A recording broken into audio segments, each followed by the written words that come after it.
გუშინ მთელი დღის განმავლობაში, როდესაც დაანონსდა EUTHO-ს თავმჯდომარის საქართველოში ვიზიტი, ქართული ოცნება, ანუ რეჟიმი და მთელი პროპაგანდისტული მედია ფიქრობდა და ცდილობდა ამის ისე წარმოჩენას, თითქოს ამას რაღაცა კავშირი შეიძლება ქონოდა რეჟიმის ლეგიტიმაციასთან. თუმცა რეალურად, რაც გვანახა ამ ვიზიტმა, არის ის, რა განწყობას აქვს ჩვენ საერთაშორისო პარტნიორებს, რომ ისინი მხარს უჭერენ თავისუფალ დამოუკიდებელ საქართველოს, ერთიან საქართველოს და საქართველოს მოქალაქეების ბრძოლას თავისუფლებისთვის და დემოკრატიისთვის და მხარს უჭერენ საქართველოს მოქალაქეების ევროპულ არჩევანს.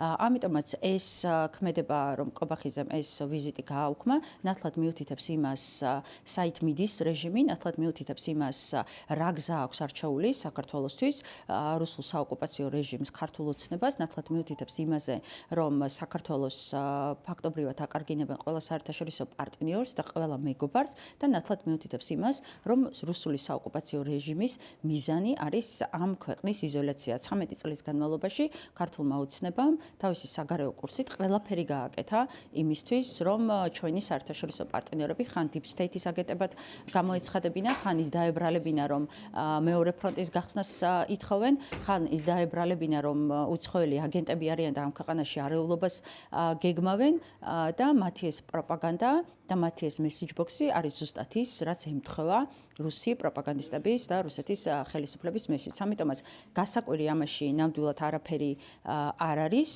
კობახიზის ეს გადაწყვეტილებაც იმის გათვალისწინებით, რომ საოკუპაციო რეჟიმი მართავს ამ ქვეყანას, იყო აბსოლუტურად ცხადი და აბსოლუტურად მოულოდნელი. უბრალოდ მოულოდნელი არ ყოფილა.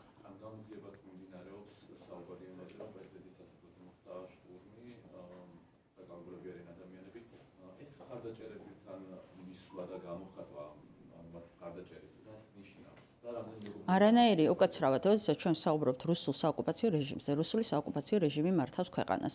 რუსული საოკუპაციო რეჟიმის წარმომადგენელი არის კობახიძეს. ამ ქვეყანას ყავს არალეგიტიმური ხელისუფლება, რომელსაც არ აღიარებს არც ერთი საერთაშორისო პარტნიორი. ამ ქვეყანას არ ყავს პრეზიდენტი, ეს არის არალეგიტიმური ადამიანი, ყაველაშვილი, რომელსაც თუ ვინმე აქვს ოკუპირებული პრეზიდენტის სასახლე, აქვს მას ოკუპირებული, რომელსაც არ აქვს არანაირი ლეგიტიმაცია და უბრალოდ ბიძინა ივანიშვილმა დასვა იმათ, რადაც დასვა. შესაბამისად, არასწორია ტერმინი სადმე შეჭრა, ნებისმიერი სახელმწიფო და ადმინისტრაციული შენობა ეკუთვნის ხალხს. და როდესაც რუსული საოკუპაციო რეჟიმი მართავს ქვეყანას, რუსული საოკუპაციო რეჟიმის პირობებში საქართველოს მოქალაქეების ბრძოლა არის გამართლებული და საქართველოს კონსტიტუციის მიხედვით, მათ შორის და დემოკრატიის ფუნდამენტური არსი არის ეს, რომ ძალაუფლება ეკუთვნის ხალხს, განსაკუთრებით მაშინ, როდესაც რუსული საოკუპაციო რეჟიმი მართავს ქვეყანას. ასევე ამ თქვენი კითხვის კიდევ უფრო მეტად დასაზუსტებლად.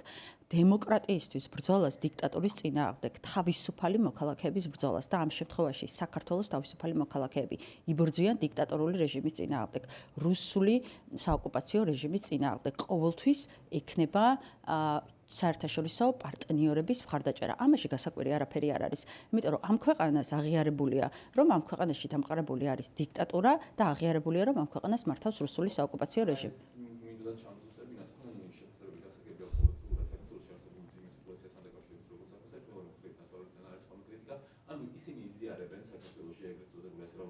თქვენ ჩემგან გინდათ პასუხი გავიგეთ, თქვენ ჩემგან გინდათ მიიღოთ პასუხი, რომ კი, რომ შემდეგ პროპაგანდამ ეს გამოიყენოთ იმისთვის, რომ ჩვენი საერთაშორისო პარტნიორები მხარს უჭერენ რევოლუციურ ცვლილებებს და ნაციონალურ მოძრაობას. თქვენი პროპაგანდა ნასწავლი გვაქვს ამ 13 წლის განმავლობაში ზეპირად.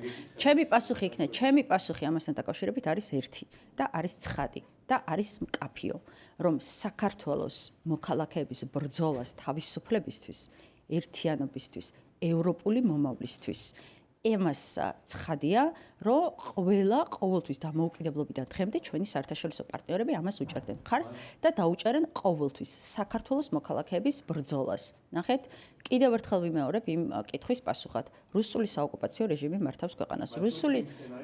რუსული საოკუპაციო, კიდევ ერთხელ ვიმეორებ, რუსული საოკუპაციო რეჟიმი მართავს ქვეყანას.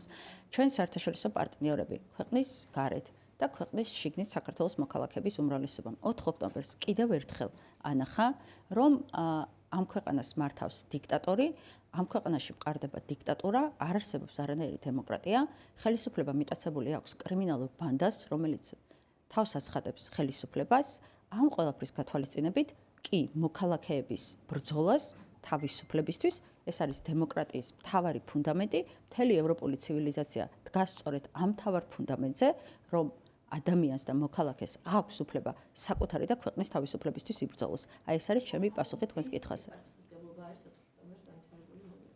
რუსული საოკუპაციო რეჟიმის, რომელიც თავს აცხადებს ხელისუფლებად. მე გიპასუხე და კიდევ ეხლა გავიმეორებ იგივეს. თქვენი კითხვის პასუხად, რუსული ანუ მივხვდი ვინ იქცავდა, იგივე არის პასუხი თქო. რუსული საოკუპაციო რეჟიმი მართავს ქვეყანას. როდესაც რუსული საოკუპაციო რეჟიმი მართავს ქვეყანას და ამ ქვეყანას არ ყავს ხელისუფლება, არამედ ყავს არალეგიტიმური კრიმინალური ბანდა, რომელმაც მოიპარა არჩევნები, საპარლამენტო არჩევნები, რომელმაც მოიპარა ადგილობრივი თვითმმართველობის არჩევნები, რომელმაც არანაირი სივრცე დემოკრატიისთვის არ დაუტოვა საქართველოს მოქალაქეებს, ესეთ შემთხვევაში საქართველოს მოქალაქეების ბრძოლა თავისუფლებისთვის არის გამართლებული. ეხლა ერთი გვერი საუბრებთ თქვენ ვერცერთ სახელმწიფო და ადმინისტრაციულ შენობაზე, რომელიც არ ეკუთვნის ხალხს. ყველა სახელმწიფო და ადმინისტრაციული შენობა არის ხალხის. რაც შეეხება ეგრეთ წოდებულ პრეზიდენტის სასახლეს, ადამიანი, რომელიც მან ზის და ყავალაშვილია გვარად, თუ ვინმე არის არალეგიტიმური, თუ ვინმესაა აქ შენობა მისაკუთრებული, ისე რომ არანაირი ლეგიტიმაცია არ აქვს ხალხში და ხალხს არ აურჩევია. ეს არის სწორედ ყავალაშვილი და ის რეჟიმი, რომელმაც ყავალაშვილი დასვა ეგრეთ წოდებულ პრეზიდენტად.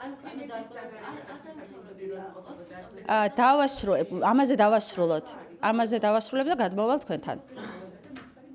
კი. ანახე დავასრულებ, რომ მე არ იყოს, რომ არის რა ქვია, არ უპასუხე და გადმოვალ. საქართველოს მოქალაქეები ვერა. საქართველოს მოქალაქეები, როდესაც ქვეყანას მართავს რუსული საოკუპაციო რეჟიმი, მოქმედებდნენ საქართველოს კონსტიტუციის შესაბამისად. თუ ვინმე არ ღვევს საქართველოს კონსტიტუციას, თუ ვინმე არის კანონგარეშე, თუ ვინმე განსულია კონსტიტუციური ჩარჩოებიდან, ეს არის მხოლოდ რუსული საოკუპაციო რეჟიმი. არანაირი პრეზიდენტი არ არსებობს, ყავალაშვილი არ არის ხალხის მიერ არჩეული პრეზიდენტი. არც ეს ხელისუფლება არის ხალხის მიერ არჩეული. ეს არის ჩემი პასუხი.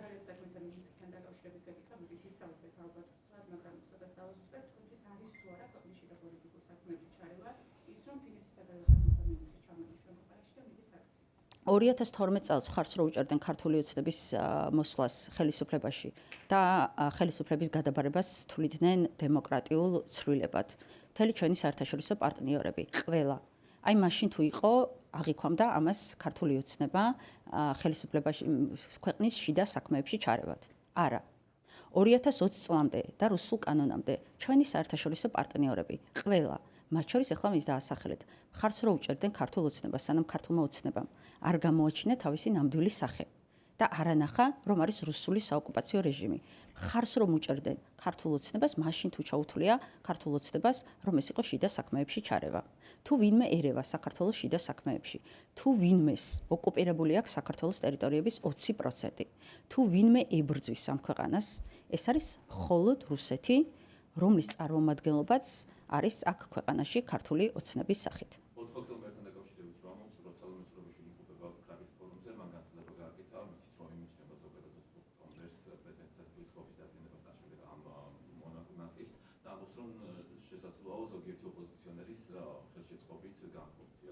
ამასთან დაკავშირებით მე გუში ვუპასუხე, ხო? ანუ ნახეთ, მე გუშინ ამასთან დაკავშირებით გავეცი პასუხი და რატო ისევ აქტუალური ეს თემა არ ვიცი, ნამდვილად, მაგრამ მე შემიძლია კიდევ ერთხელ ამასთან დაკავშირებით უპასუხო. მე ვერ შევალ ვერანაირ შეთქმულების თეორიებში. იქ რა ჭირდა ხობეს, ან ასე შემდეგ და ასე შემდეგ. ამ თეორიებში მე ნამდვილად ვერ შევალ. ჩემი პოზიცია ამ შემთხვევაში ამ ყველაფერთან დაკავშირებით არის ერთი, რომ 4 ოქტომბერს საქართველოს მოქალაქეები მოქმედებდნენ კონსტიტუციურ ჩარჩოებში არალეგიტიმური რუსული საოკუპაციო რეჟიმის წინააღმდეგ. ეხლა იქ რომ სულ შეიძლებოდა თავისი ინტერესი ქონოდა და შესაბამისად გვაქვს ნანახი არაერთხელ რეჟიმის პროვოკაციები და ასე შემდეგ, ამაში ახალი არაფერი არ არის, თუმცა 4 ოქტომბერთან დაკავშირებით მე არ ვთვლი, რომ ეს არის მთავარი ხაზი. მთავარი 4 ოქტომბერს იყო ის, რომ 100,000-ობით საქართველოს მოქალაქედ ქუჩაში გამოსულმა კიდევ ერთხელ უთხრა რუსულ საოკუპაციო რეჟიმს, რომ ისინი არ აღიარებენ მათ როგორც ხელისუფლებას და ამ ქვეყანაში თავისუფლებისთვის ბრძოლა წარმოუდგენიათ სწორედ მშვიდობიანი რევოლუციური ცვლილებებით.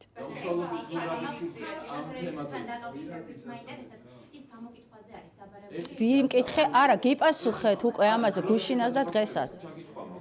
თვითონ სურაბეშოზე რა როლი აქვს და მის გამიჩნასთან დაკავშირებით არ არის ეს ჩემთვის საერთოდ საინტერესო თემა ზურაბიშვილის პიროვნება სად რა აქვს და ამაზე უკვე გიპასუხეთ.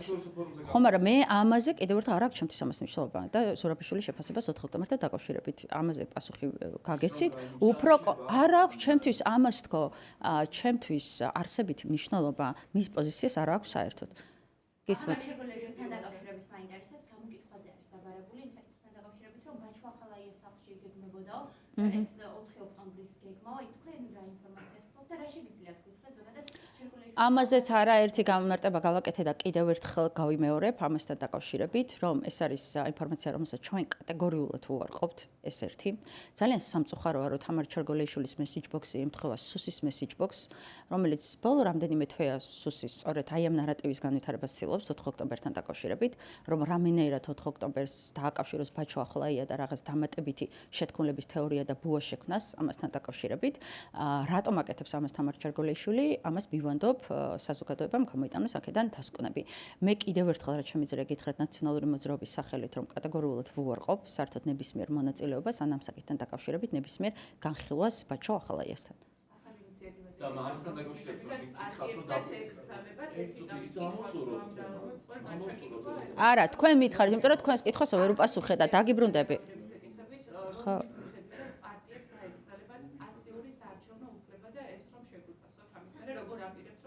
კი.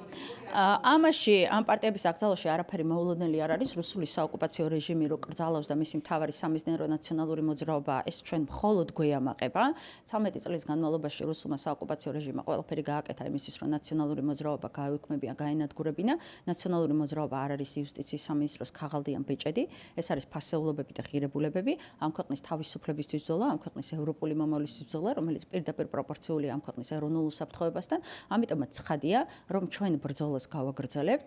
რა თქმა უნდა, აკრძალვის შემდეგ დაველოდებით საკონსტიტუციო სასამართლოს, რომელიც ისედაც ვიცით რა გადაწყვეტილებას მიიღებს, მაგრამ მაინც ფორმალურად დაველოდებით და ამის შემდეგ უკვე ეცოდინება საზოგადოებას რა ფორმით გააგრძელებს ნაციონალური მოძრაობა. ერთი შემიძლია დაგიდასტუროთ, ის რომ ნაციონალური მოძრაობის თითოეული წევრის პოზიცია არის ის, რასაც მე ახლა გამოვხატავ, რომ ბრძოლა რუსული საოკუპაციო რეჟიმის წინააღმდეგ, სულ რომ იატა ქვეშეთიდან მოგვიწიოს, სულ რომ სახელობითად ყველა მაგრძალოს. მაინც იქნება ბოლომდე, მანამ სანამ რუსულ საოკუპაციო რეჟიმს არ დავასრულებთ. ასევე ახალი ინიციატივით ქუჩის გადაკეთვა და სახლის რიგით დაფარვა რომ მისჭება ან ახალი ინიციატივებზე ვსაუბრობთ და ბარემ აცალე გეხუწები და 10 შეკითხვას გავეცი და კიდე გავცემ პასუხს თქვენსაც ოღონდ აცადეთ ჯერ სხვებმა არა უშავს დავუბრუნდებით არ არის პრობლემა პატიმრობით ისჭება როგორც ვიცით ქუჩის გადაკეთვა და სახლის რიგით დაფარვა 15 წლიანი პატიმრობა არის და ესეც რომ შეგვიძლია ამის მთავარი რასაც ახლა აკეთებს რეჟიმი არის ის და ეს ერთი საერთო გეგმის ერთი კომპონენტია და ეს საერთო გეგმა ოპოზიციური პარტიების აკრძალვა, სამოქალაქო სექტორის აკრძალვა და საპროტესტო მუხტის ჩაქრობა. ამას აქვს ერთადერთი მიზანი, რომ დიქტატორმა ანახოს საქართველოს მოქალაქეებს, რომ არანაირი პროტესტაზრი არ აქვს, რომ ყველა შეაშინოს, რომ ტოტალური შიში ქვეყანაში გაამეფოს. მისთვის პრობლემა არის ის ადამიანები, ვინც რუსთაველზე დგანან და იბრძვიან ამდენი დღის განმავლობაში. რეჟიმისთვის პრობლემა არის 100,000-ობით გამოსული საქართველოს მოქალაქე და სხვათა შორის 4 ოქტომბერმა ანახა, რომ რეჟიმს პროპაგანდა ახაც ჩამოემსხვრა, იმიტომ რომ რეჟიმი ჩვენ მთელი ამ ხნის განმავლობაში მხოლოდ იმას გვეუბნებოდა, რომ ის 300-400 ადამიანი არის საპროტესტო მუხტი ამ ქვეყანაში, რომელიც რუსთაველზე დგას და იმის იქით საქართველოს მოქალაქეების უმრავლესობა რეჟიმს უჭერს მხარს. 4 ოქტომბერმა ანახა ის, რომ რუსთაველზე რო 300-400 ადამიანი, როგორც კობახიძე უწოდებს, მათ განწყობას იზიარებს საქართველოს მოქალაქეების აბსოლუტური უმრავლესობა, რომელმაც 4 ოქტომბერს ღიად და საჯაროდ კენჭი უყარა და თქვა კიდევ ერთხელ ის, რომ ამ ქვეყანას რუსული საოკუპაციო რეჟიმი მართავს. ეს არის მთავარი გაცოფება ეხლა რაც ჭირს რუსულ საოკუპაციო რეჟიმს მისი ქმედებები გასაგებია რომ უნდა რომ მოკლას ყველა საპროტესტო მუხტი ბოლომდე მოკლას დემოკრატია და არ დატოვოს ამ ქვეყანაში არც ერთი ადამიანი რომელიც გაბედავს პროტესტს ეხლა სამართლებრივად ჩვენ რომ ნორმალურ ქვეყანაში ვცხოვრობდეთ ალბათ ეს ცვლილებებიც არ იქნებოდა და ჩვენი კომენტარიც იქნებოდა ის რომ ეს აბსოლუტურად შეუსაბამოა და არის არაკონსტიტუციური და შეუსაბამოა საქართველოს კონსტიტუციასთან თუმცა ჩვენ ვიცით რომ რეჟიმი მართავს ქვეყანას რომელიც კონსტიტუციური ჩარჩოდან გასულია ამიტომ რაღაც სამართლებრივ ნიუანსებში ჩვენ აქ არ შევდივართ შეგნებულად რუსული საოკუპაციო რეჟიმის მართლობის გათვალისწინებით, მაგრამ საოკუპაციო რეჟიმის ეს მცდელობა რომ ბოლომდე მოგუდოს ამ ქვეყანაში საორგანიზაციო სივრცე, აი ეს არის მთავარი მიზანი, რის გამოც ეს ეგრეთ წოდებული საკანონმდებლო ცვლილებები აქვს მას დაანონსებული. ისმენ. დღეს რა როლი აქვს სალომე ზურაბიშვილის ოპოზიციურ პოლიტიკურ ბრძოლაში?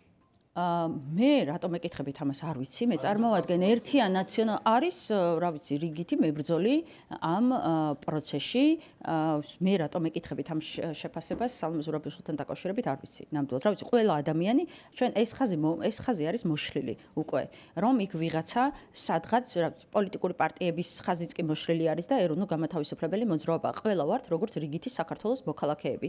ამ ბრძოლაში მეც ანაწითლიძეს და ნაციონალური მოძრაობის თითოეული ლიდერიც და შესაბამისად ესე ვართ ყველა, მათ შორის რა ვიცი, სალომე ზურაბიშვილიც.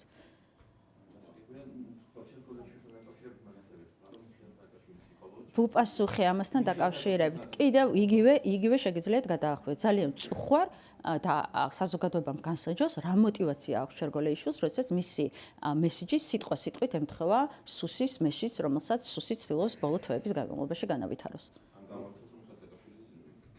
კატეგორიულად გამოვრიცხავს საერთოდ მიხეილ სააკაშვილის არათუ ამ ყველაფერში მონაწილეობას და ინფორმირებულობას, არამედ იმ განცხადებას, რა განცხადებას გააკეთა შერგოლეიშვილმა. კაცო, თუ არ უსმენ, ეხლა რამდენად წუთს ვუპასუხე, გეხვეწები პარტიები? არ გიპასუხებ, კი, მაგრამ რა, ხო, გისმენ. ანუ აღსანიშნავთან დაკავშირებით საუბარია იმაზე, რომ ნაციონალური მოძრაობა სხვა პარტიებს უშლის ხელს იმისთვის, რომ განვითარდნენ და ზოგადად პოლიტიკურ ვინ ამბობს ამას? მართლ გუნდში, ანუ სხვა პარტიებს ვის გულისხმობს?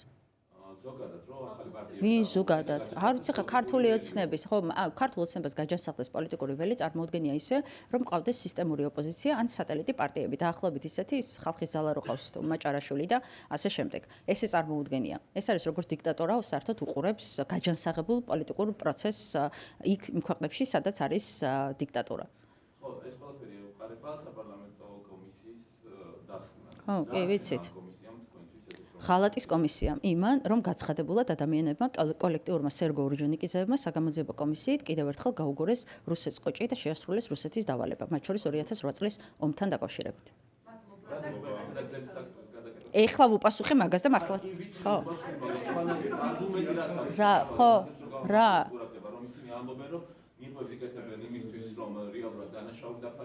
არანაირი დანაშაული. კი, მაგაზე უპასუხე ზუსტად თქო. ნახე, როცა ვთქვი, რომ ხელისუფლების პროპაგანდა რო იქ ვითომ 300-400 ადამიანი დგას და იმის იქით არ დგას რუსთაველზე და ეს ჰქონდათ მათ ამას იძახდნენ 4 ოქტომბრამდე და ასე შემდეგ და ამ ადამიანებს რო არანაირი მხარდაჭერა თითქოს არ აქვს და მარტო 304 ადამიანზე არის მთელი ეს საპროტესტო მუხტი. სწორედ ეს სანახა 4 ოქტომბერმა, რომ აი ამ მართლა გმირი ადამიანების, რომლებიც ამდენი დღეა რუსთაველზე დგანან და აპროტესტებენ, ამათ ზურგს უმაგრებს 100,000-ობით საქართველოს მოქალაქე, რომელიც 4 ოქტომბერს გამოვიდა და თქვა, რომ ჩვენ შეიძლება ყოველდღე არა ვართ ქუჩაში, მაგრამ ხარს უჭერთ და სრულად ვიზიარებთ იმას, რომ ამ ქვეყანას მართავს რუსული საოკუპაციო რეჟიმი. ამიტომაც თუ ვინმე არის დამნაშავე ამ პროცესში, არის მხოლოდ რუსული საოკუპაციო რეჟიმი.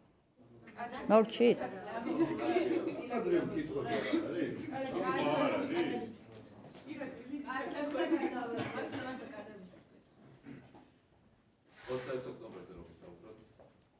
ერთი წუთი თუ შეიძლება.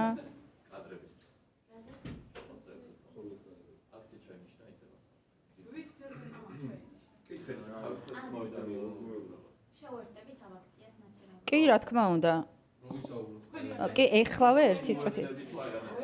ანუ არ ვიცი ვისი ორგანიზებით არის სიმართლე გითხრა, მაგრამ ვიცით რომ ამ პროცესში ყველა საპროტესტო აქციაში ვიღებთ ჩვენ მონაწილეობას 13 წლის განმავლობაში, ვისი დაანონსებულიც არ უნდა ყოფილიყო, იმიტომ რომ ჩვენ თავარ გზას ვხედავთ სწორედ საპროტესტო აქციებით ამ რეჟიმის ცვლილების, ამიტომაც ცხადია რომ 26 ოქტომბერსაც ვიქნებით აქციაზე და ვიქნებით საერთოდ ყველა აქციაზე, რომელიც გაიმართება და ყველა აქციაში მივიღებთ მონაწილეობას, იმიტომ რომ ჩვენ თავარ გზას რეჟიმის დამარცხების ვხედავთ, რომ არის ქუჩის საპროტესტო აქციები და მრავალათასიანი საქართველოს მოქალაქეების ბრძოლა და განწყობა ქუჩაში.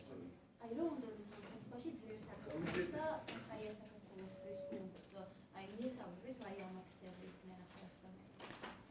აქცია არ არის არასოდეს არც ერთი აქცია არავის არ არის პრივატიზირებული რაღაც კონკრეტული ადამიანების. მე როგორი წარმოდგენას არ უნდა მქონდეს ლელოზე და გახარიაზე და თქვენ რა გონიათ 4 ოქტომბერს გახარია და ლელოს ამორჩეველი არ იყო მათ? ძალიან ბევრი ადამიანი იყო გახარიას და ლელოს ამორჩეველით. მე ვიცნობ ამ ადამიანებს პირადად.